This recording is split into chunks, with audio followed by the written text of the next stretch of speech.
لقاء آخر من حفل أوسكار إيجيبت والمؤلف والممثل العبقري موسى العناني. أهلا وسهلا بيك. اهلا بيكم، شرفتونا في مهرجان اوسكار ايجيبت للافلام المستقله.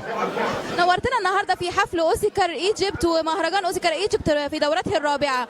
إيه رأيك النهارده في وجود أفلام لشباب بتحقق طموحهم؟ طبعا كلنا كفنانين كبار سنا عنهم يعني فرحانين بيهم جدا. جيل جديد واعد بصراحه واعتمد على نفسه في انتاج الفن وعمل افلام مستقله بتطرح مشاكل وبتدي حلول تشكل وجدان كل مواطن مصري وعربي.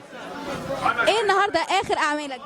اخر اعمال انتهيت مؤخرا من تصوير فيلم المشبوهه مع المخرج روماني زاخر، وانتهيت من تصوير سيت كوم فيلم عيد من تاني وفيلم الجدع، وحاليا صورت مسرحيه بدريه اتخطفت مع النجمه بدريه طلبه، وداخل الاسبوع القادم ان شاء الله فوازير لرمضان وسيت كوم كوميدي وفيلم افندينا مع الفيلم سينمائي مع المخرج ابراهيم الباشا.